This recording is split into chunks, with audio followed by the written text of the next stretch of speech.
양소영 변호사의 상담소, 양담소를 찾아주신 여러분 환영합니다. 양소영입니다. 얼마 전 인터넷 커뮤니티에는 용변 테러를 당했다는 피해 입주민이 건물에 건 현수막 사진이 올라왔습니다. 현수막 내용을 보면 한 버스 정류장에서 20대 초반으로 추정되는 남성이 버스에 내려 2분 만에 인근 건물 2층 계단에 용변을 본 후 밑도 안 닦고 다시 버스에 승차해 달아났다고 합니다. 건물 계단에 용변을 보고 도망친 이 남자, 법적으로 어떤 문제가 있을까요? 법무법인 승인 양소영 변호사입니다. 현수막을 제작한 입주민은 변을 보는 모습은 차마 못 올리겠다면서 문제의 남성이 엉덩이를 잡고 걸어가는 CCTV 장면도 공개를 했는데요.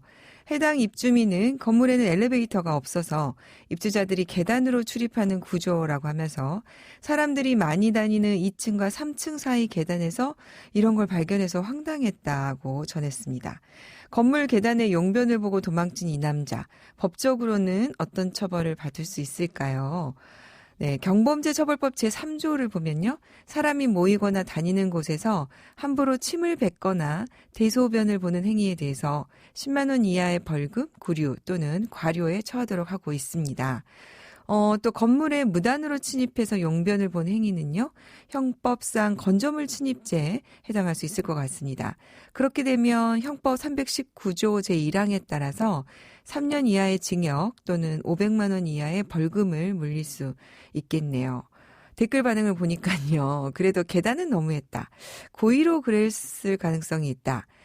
그리고 개방 화장실이 좀 많아졌으면 좋겠다. 이런 의견이 있습니다. 어쨌든 간에 갑자기 좀 문제가 발생한 상황에 이렇게 해서 화제가 좀 됐는데요. 저는 그런 생각이 드네요. 개방 화장실을 좀 더 많이 만들어야 되지 않을까 싶습니다. 화나고 답답하고 억울한 당신의 법률 고민 함께 풀어볼게요. 하나은행 100년 리빙트러스트 센터 배정식 센터장님과 함께하겠습니다. 안녕하세요. 네, 안녕하세요. 배정식입니다. 장애를 가진 아이를 키우는 부모님들은 자녀보다 딱 하루 더 살고 싶은 게 소원이라고 하시더라고요. 네. 저도 사실 조카가 좀 장애가 있어서 이게 정말 공감이 가는 고민입니다. 이게 이제 내가 사후에 누가 이 아이를 보살필까 사실은 이제 가슴 아픈 고민을 하게 되는데 이런 이유로 신탁을 찾는 부모님들이 있으시다면서요? 네. 과거보다는 이제 확실히 장애인을 위한 플랜 때문에 네. 저희 센터를 찾는 분들이 늘고 있습니다. 저희가 전체 이제 연간 상담 건들을 좀 분석을 해보니까 한 7에서 8% 정도는 장애인과 관련된 그렇군요. 그런 내용으로 네. 차지를 하고 있습니다. 사실 성년후견 제도도 이제 이런 필요성 때문에 마련이 됐는데 네. 신탁도 그렇군요. 네. 네, 오늘도 그래서 사연 준비된 거 들어보고 자세히 얘기 나눠보겠습니다. 네. 제겐 신체의 나이는 30이지만 언제나 7살 동심으로 살고 있는 막내딸이 있습니다. 위로 두 딸들은 모두 결혼해 잘 살고 있죠. 두 딸들 모두 심성이 착해서 저희를 자주 찾아와 위로해주고 갑니다. 아내는 오늘 또 막내딸의 손을 잡고 공원을 돌고 왔습니다. 평범한 일상을 보내고 있지만 마음속엔 커다란 짐이 있습니다. 제가 큰 수술을 앞두고 있는데요. 수술을 하면 괜찮아질 병이라 당장 어떻게 되는 건 아니지만 우리 부부가 세상에 없다고 생각하면 남겨질 막내딸 걱정에 마음이 답답해집니다. 저희 부부가 모두 사망하면 언니들이 잘 챙겨줄 수 있을까요? 사실 부모도 힘이 드는데 형제간이라고 잘 챙겨주고 지켜줄 수 있을지 고민이 됩니다. 막내딸을 위해 남겨놓은 재산이 안전하게 지켜지면서 딸을 위해서 온전히 쓰일 수 있도록 해놓고 싶습니다. 어떤 방법이 좋을까요? 그러게요. 이게 이제 형제들이 있지만 또 그 형제들도 결혼했으니까 또 그쪽에 자녀들 그렇죠. 뭐 이런 일이 네, 있을 텐데. 내리사랑이니까요. 그러니까요. 네. 아픈 막내딸이 잘 살았으면 하는 부모님 마음이 너무 절절하게 느껴지는 사연입니다. 걱정이 크시겠죠? 네. 저는 이제 학교 가는 길이라는 영화를 본 적이 있는데요. 아, 네. 예, 이전에 이제 금년 5월에 이제 개봉이 된 건데 강서 특수학교인 서진학교 설립을 이끌어낸 이제 장애인 그 어머님들의 용감한 사연을 담은 영화입니다. 그랬죠. 예. 저도 기억이 납니다. 네. 17년째 이제 멈춰져 있던 서울 시내 특수학교 설립을 위해서 그때 무릎까지 꿇는 그런 어머님들의 용기를 담은 사연이었는데요. 네. 이렇게 이제 장애가 있는 자식을 둔 부모는 아이가 정말 크면 클수록 더 큰 노력과 희생이 필요한 걸 알 수 있었고요. 사연자처럼 부모인 자신들이 떠난 후에도 정말 더 큰 걱정이 생기는 것 같습니다. 그러게요. 저도 그때 이제 무릎을 꿇고 이렇게 엎드려 있는 어머니 네. 사진이 저도 아직도 기억이 납니다.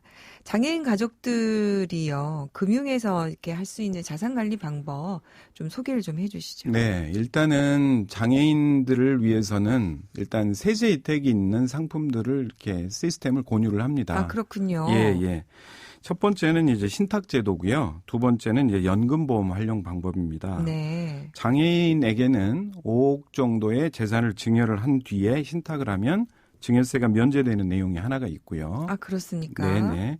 그리고 또 장애인을 수익자로 지정해서 연금보험을 하게 되면 연간 4천만 원까지 네. 또 비과세되는 그런 이제 혜택이 있습니다. 그러니까 이제 이런 필요성 때문에 세제 혜택을 주는군요. 그렇죠. 그러면은 이제 구체적으로 신탁은 어떻게 활용을 할 수가 있을까요? 네, 신탁은 아예 이제 상속증여세법에서 정하고 있는데요. 제 52조 2에서 이제 그런 관련 내용을 정하고 있습니다. 네. 장애인에게 5억 원을 증여한 뒤에 증여된 재산을 장애인이 사망할 때까지 안전하게 지켜지는 신탁을 하면 증여세를 면제해 준다. 뭐 그런 내용입니다. 네.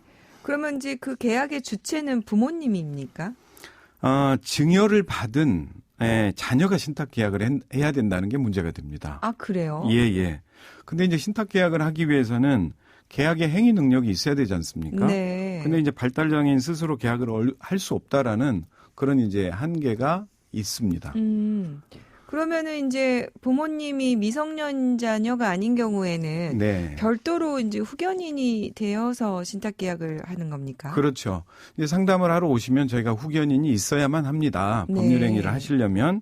근데 이제 후견인을 정하시려면 통상 또 후견 절차 법원에 후견 신청을 해야 되고 뭐 짧으면 4, 5개월 정도가 이제 걸리지 않습니까? 요새는 법원에서 사건이 많아서 더 오래 이제 걸립니다. 걸린다고 그러더라고요. 예. 이제 그런 내용을 이제 말씀을 드리다 보면 이제 포기를 해버리는 경우가 생기죠. 아, 그래요. 그래서 이제 안타깝네요. 이런 어떤 제도적인 한계가 있지 않느냐 네네. 이런 문제 제기가 계속돼서 2020년에 이제 세법 개정이 됐습니다. 아, 그래요. 다행이군요. 그렇습니다. 그래서 부모님이 장애인 자녀를 수익자로 지정하고 5억 원 정도를 신탁을 하면 네. 그 증여세도 면제를 해주겠다. 똑같이. 똑같은 하여간 목적이나 효과는 동일하니까요. 그렇습니다. 네. 그다음에 이제 결국에는 장애인 자녀에게 증여한 뒤에 후견인이 계약을 하는 방식하고 네. 또 부모님이 장애인을 수익자로 지정해서 직접 계약하는 방식 이렇게 이제 선택의 방법이 확대가 되어 있습니다. 네. 하여간 이렇게 이제 실질적인 법 개정들이 세부적으로 필요한 경우가 많은데 다행이네요. 그 장애인 자녀가 젊을수록 어떻습니까? 금전보다는 뭔가 지속적인 제 자산을 이제 물려주면서 그로 인해서 얻은 수익으로 생활할 수 있도록 하면 좋을 것 같은데 뭐 이런 방법이 있을까요? 예, 제가 이제 상담했던 사례들 중에서도 보면 어린 아들의 이제 장래를 걱정하는 부모님이 계셨고요. 네. 결국 그 아빠는 아들을 위해서 부동산을 신탁을 했습니다. 그러니까요. 예, 되게 이제 금전을 신탁하면 과거에는 금리가 좀 있었기 때문에 생활하는데 문제가 없었는데 이제 생활하기가 금전만으로는 어려웠죠.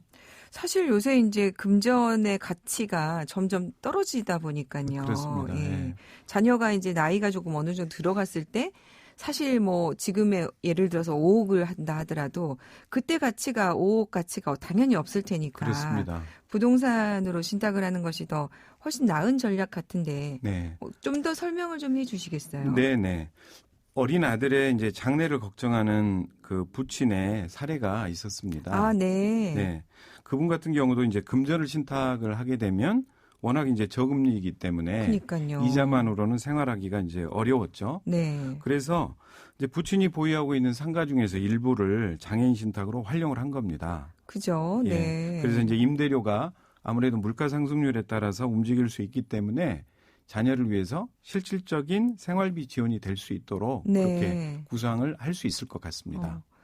그러면은 제가 좀 궁금한 생각이 드는데요. 네. 우리 이제 방금 전에 우리 센터장님이 5억 상당 재산을 신탁하는 경우에 이제 세제 혜택이 있다고 하셨는데 네네. 그러면은 이 상가가 5억을 넘어서는 경우에는 네. 뭐 5억까지는 또 세제 혜택이 있는 겁니까? 그렇습니다. 네. 5억이라고 지금 이제 그 상증법에 이제 규정이 돼 있고요. 네. 5억을 초과하는 것은 일반적인 이제 증여로 보고 처리를 해야 될 것 같습니다. 네. 그러면 이제 뭐 부동산을 그렇게 신탁하시는 경우에는 어쨌든 이런 세제 혜택의 범위 내에 있는 재산이라면 뭐 유용할 것 같네요. 네네, 그렇습니다. 오늘도 이런 고민 가지고 계신 분들에게 굉장히 도움이 많이 되는 정보를 소개해 주셔서 감사합니다. 네, 감사합니다. 네, 오늘은 하나은행 배정식 센터장님과 함께했습니다. 양소영 변호사의 상담소 양담소는 내일 또 문을 엽니다. 끝곡 더 클래식의 마법의 성 들려드릴게요. 양소영이었습니다.